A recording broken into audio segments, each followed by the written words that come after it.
Благодарам, председателе. Жалам наискрено што еден вака сериозен предлог на закон кој мораше да заслужува многу поголемо внимание, ќе помине, предпоставувам, онака како што му одговара единствено на ВМРО-ДПМН.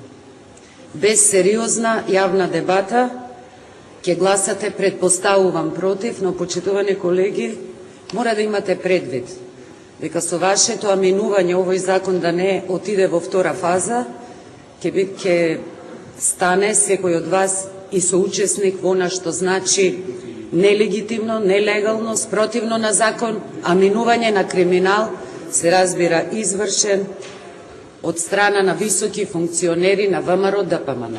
И затоа, и кога говорев по ова прашање, и кога на господинот јавен обвинител му ги достави вкупните документи околу овој обид да се сокрија 22.000 метри квадратни деловен простор што се наоѓа на територија на бившите југословенски републики, а е во собственост на јавното предпријатие, основано, се разбира, од Република Македонија, жалам што нити Шврговски немаше доволно капацитет и волја да се спротистави на сериозниот криминал тежок 50 милиони евра. И затоа ве повикувам сосема легитимно да дозволите овој закон да влезе во втора фаза и да се изгласа. И конечно да видиме колкав од тој дел овие 3 години од кога ВМРО-ДПМН го изгласа. Јас ќе почекам, господине председател, Илија Димовски, што туку вратен од Австралија, нели да ги сподели со колегите своите впечатоци. Благодарам, колега. Сеедно, колешката Бонева гледам дека е спремна да дебатира за криминал од ВМРО-ДПМН. И предпоставувам дека ќе даде, како прв пратеник од ВМРО-ДПМН, сериозна поддршка. Предходно Бонева ќе мора да каже зошто ја натера својата пратеничка група во 2009 година да изгласа скандалозно решение на законот со кој се овозможи криење на 22.000 метри квадратни деловен простор, многу атрактивен, со само една измена на закон. Член 4, Бонева и колегите гласа, се разбира, можност имотот што е надвор од територија на Република Македонија, наместо на јавното предпријатие, да биде забележан како имот на Република Македонија, многу свесно бидејќи знаеа дека странска држава не може да пројави имот, собственост над недвижен имот, надвор од границите на територијата, освен за дипломатско-конзуларните представништва. И така имаме сега еден вакуум период во кој знаеме дека беа 22.000 квадратни метри, сега не знаеме колку станале.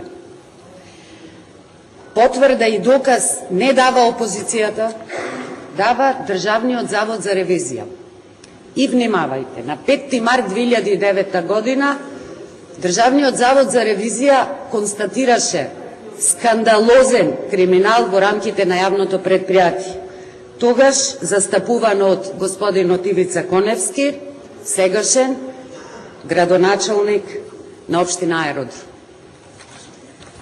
Кога ВМРО-ДПМН гласаше по 6 месеци по оваа констатација, упатувавме дека тоа не смее да се случи, бидејќи заводот констатира, цитирам: "Јавното предпријатие нема целосна база на податоци и се уште не е утврден вкупниот имот, што е забележан како собственост на јавното предпријатие, чиј основач е владата."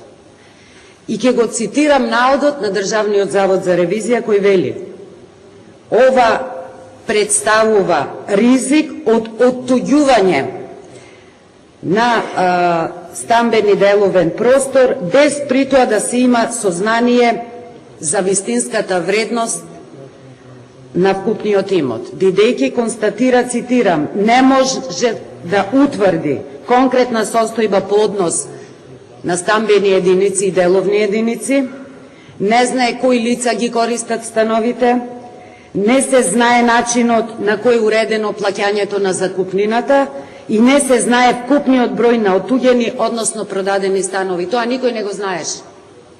И замислите, вие донесовте закон со кој делевте имот за кој не знаеше никој колкав е и во колкав број и со колкава квадратура. Вие, колеги, сега е време да исправите вашата грешка. Да видиме колкав имот е спротивно на законот отуѓен и во чии джебови завршиле овие квадрати, кои само во Белград, на улицата Кнез Михаилова, каде што се наоѓаат, вредноста, продажната вредност му е околу 5000 евра за 1 метар квадрат. Во Белград имаме 2194 квадратни метри деловен простор. И тоа за вас не е доволна тема да се дебатира. Ќе продолжам натаму. Јавното предпријатие, втора констатација на Државниот завод за ревизија, не извршило уплата на средства во вредност од 1 милиарда денари по повеќе основи. 1 милиарда денари. 17 милиони евра. И тоа го констатираше Државниот завод за ревизија. Ама око не му трепна на тогашната пратеничка група да го помине законот. И тогаш го говоревме истото. И тогаш говоревме за предпоставката од кога се виде дека во тоа предпријатие, во таа перална на партиски пари на ВМРО ДПМН, постои значителен ризик од криминал, наместо да се гони криминалот, се прејде по она што предпоставувам сакате сега и го најавувате дека ќе оправите и со Македонија пат. Никој не знае колкав е имотот, средствата, а ќе се оди на поделба. Што делевме? Непозната величина. И никој не знае каде завршија тие пари.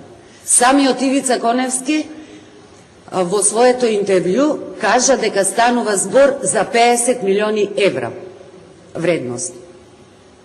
Епа, дозволите натаму да констатираме дека во тоа јавно предпријатие кога Ивица Коневски го водеше, вкупно извршеното фактурирање на користење на становите што беа под ова јавно предпријатие било 570 милиони денари, од кои извршена наплата за 15%. Заводот за ревизија констатира дека никој не знае, бидејќи не се знае бројот на становите, никој не знае каде е киријата, се знае само дека и тие 15% наплатена кирија не се уплатени согласно закон во јавното предпријатие, кое пак согласно закон требаше и мораше да ги уплатја во буџетот. И на вака констатирана хаотична состојба се отиде на поделба на тоа предпријатие за да се забошати криминалот. И за тоа некој мора да одговара. Малку е конечно констатацијата дека Шврговски, замислите, не нашол криминал. Па Шврговски е поставен на местото да не наоѓа криминал, кога тоа го прават високи функционери на ВМРО ДПМН. Тоа е јасно. Но Шврговски не може да избега од фактот дека поседуваме поделбен план, извршен од ревизија Чулеви, кој констатира, цитирам, во точка 4 од извештајот, подпишан од ревизорската куќа Чулеви, стои дека процениле имот на предпријатието, притоа не го зеле предвид имотот што е надвор од територијата на Република Македонија. Точка. Така е поделено ова предпријатие. И никој не знае кој стопанисувал, дали се издавани тие станови или дали некој ги оттуѓи, спротивно на закон, а биле имот на Република Македонија. Една по една се разоткриваат октите на Никола Груевски. Започна со класичната окта, еве стамбената окта, пред неколку дена говоревме за енергетската окта, окта до окта, криминал до криминал околу Груевски и се разбира неговата фамилија. Тоа мора да престане. Конечно, на нам, почитувани колеги, ни е оставено преку измени на овој закон да ставиме крај да го соприме криминалот. Во спротивно, повторно ќе повторам, станувате дел од она што се вика сокривање на криминални дела, а и тоа е кривично дело што се гони согласно закон. Благодарам. Благодарам, господин Стојановски. Блага има збор, поглед.